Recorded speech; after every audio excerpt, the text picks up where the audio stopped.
Vamos dar início a mais um vídeo de complementar do curso de dimensionamento hidráulico e instalações prediais. Hoje nós vamos falar do entendendo o registro de gaveta. Antes da gente começar, eu queria só esclarecer que esse material, esses vídeos, eles têm como objetivo complementar o conteúdo do curso de dimensionamento. Na verdade, é só uma concessão que eu estou fazendo não só para os participantes, mas para as pessoas que porventura tenham interesse em participar, ok? Mesmo que não tenha interesse, que queira aprender um pouco mais sobre os elementos de instalação hidráulica, essas pessoas também são bem-vindas e eu cumprimento a todos. O importante é você aprender, o importante é você não ficar parado no tempo sem crescer, sem perspectivas de crescimento, ok? Então vamos dar início. Para a gente começar a falar do registro de gaveta, o importante é que a gente saiba onde ele é utilizado, né? Inicialmente a gente tem aqui uma instalação de um sistema de bombeamento hidráulico, né, de uma instalação predial, a representação, na verdade. E o registro de gaveta são todas essas peças que estão indicadas aqui, tá? Ela tem nessa situação que ele tem basicamente duas funções. A primeira é interromper o fluxo, né, por algum motivo, seja para necessidade de substituição, de reparo, de manutenção, revisão, qualquer coisa, basta, por exemplo, que eu vede esses dois registros e eu posso trabalhar com essa bomba, retirar essa bomba e fazer a intervenção que se fizer necessária. Na outra bomba, a mesma situação, eu fecho as duas, ok? Os dois registros e posso fazer o serviço que for necessário na bomba sem comprometer o funcionamento da instalação.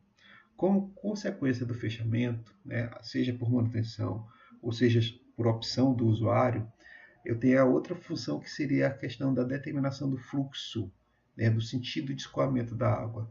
Então, se eu vedo, não preciso nem vedar os dois, basta fechar um desses registros aqui, esse aqui, por exemplo, e toda a água que for captada na sucção nesse trecho aqui e nesse outro, ok, vão ser redirecionados para essa bomba. Ao passo que se eu vedar essa passagem nesse ponto aqui, a água também vai vir e por conta da vedação vai ser redirecionada para outra bomba, ok? Isso nessa situação aqui. Na situação com a qual a gente se depara com mais frequência, a gente tem aqui uma instalação, a instalação que eu chamei de instalação de referência 2, que seria um banheiro, né? E aí o registro de gaveta é essa peça aqui que controla o fluxo de água para toda a dependência sanitária.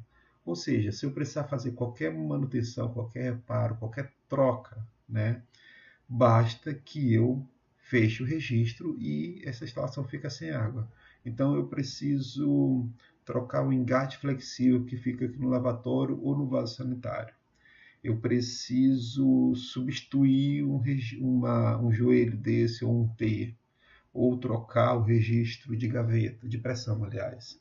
Qualquer manutenção que eu precise fazer aqui, eu fecho o registro. Então, por exemplo, num caso de acidente, a pessoa está fazendo um trabalho qualquer e por acidente perfura a tubulação. Quando ele fizer isso, o que vai acontecer? É um conduto forçado, né? A pressão interna dele é maior do que a pressão atmosférica. E aí ele vai sair e ficar jorrando água dentro do banheiro, por exemplo. Basta que eu feche o registro de gaveta, pronto, cessa a água e aí é o tempo que eu chamo alguém para poder fazer o reparo. Ou eu mesmo faço, dependendo da minha habilidade, né? Da habilidade da pessoa que tiver o problema. Ok? Bom, então vamos conhecer essa peça, né, mais de perto. Eu tenho aqui um registro de gaveta seccionado, ok? O que a gente possa ver, mas eu escolhi esse ângulo para destacar justamente o diferencial dele em relação ao registro de pressão, né? No vídeo de registro de pressão, eu enfatizei que a gente pode diferenciar duas peças, porque no caso da pressão, do registro de pressão, eu tenho um adaptador e uma luva solda-rosca, tá? No caso do registro de gaveta, basta que eu verifique que se ele recebe dois adaptadores. Se ele receber dois adaptadores, é o registro de gaveta. Tá? Então, eu não preciso que a peça esteja seccionada, até porque ela não vai ter utilidade nenhuma prática, além da questão didática, claro, mas de funcional, de instalação, eu não posso fazer uso de uma peça seccionada. Então, as peças vão estar vedadas. E aí, por conta disso, basta que eu verifique ele recebe 2 adaptadores. Se receber, eu registro de gaveta. Se ele receber um adaptador e uma luva, um adaptador só da rosca e uma luva só da rosca, é o registro de pressão. Ok? Essa imagem representa bem isso. Ok? Então vamos ver aqui o registro de gaveta aberto. Primeiro por um ângulo, depois pelo outro. Né? Primeiro pela entrada, depois pela saída. E aí o que a gente percebe? Né? Que a seção dele praticamente não é estrangulada. Ok? Você verifica que na imagem anterior, nessas imagens anteriores, você vê o adaptador fixado, né? Claro que eu teria que colocar, no caso, uma fita veda-rosca. Não coloquei porque para poder ter liberdade de tirar e botar na hora que achar melhor, né? Que a função dessa peça aqui é didática. Então, você percebe, ó, se você olhar no interior, aqui dá para olhar pelo menos ter uma ideia da seção da tubulação e for comparar, quer dizer, então você vê que lá tem a rosca, tem a parede do tubo, né? Se você descontar tudo isso nessa peça aqui, nessa vista, e comparar com aquela saída da tubulação, você vê que praticamente não houve estrangulamento. Então ele mantém a integralidade da seção, ok? Então isso resulta numa não perda de carga, né? numa manutenção da carga hidráulica disponível, ok? E outro detalhe que diferencia bastante do registro de pressão é que não há mudança de fluxo, de sentido de fluxo. Ou seja, do jeito que ele vem e entra, é o jeito que ele sai, no mesmo sentido. Tá? Ao contrário do registro de gaveta, quem já assistiu o vídeo referente, aliás, ao registro de pressão, quem já viu o vídeo referente a essa peça, que já está disponível lá no canal do YouTube, quem viu vê claramente percebe claramente que há mudança de direção e muita perda de carga no registro de pressão. No registro de gaveta não tem mudança de direção e a seção básica nem é estrangulada, ela se mantém, ok? O detalhe também, eu queria destacar a maneira como ele é vedado, né? Aqui eu estou com ele aberto, num sentido e no outro.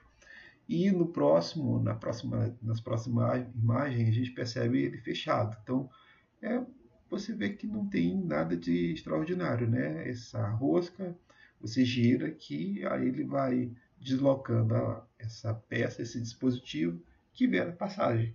Então, inclusive, ele permite que você vede parcialmente, coisa que já é mais difícil de acontecer no registro de pressão, por exemplo. Então, se você colocar a meia seção, ele vai estrangular, vai gerar perda, mas ainda vai permitir o fluxo, né? Embora não tenha muito sentido isso. A ideia, o objetivo dessa peça é vedar, não permitir a passagem de água, ok?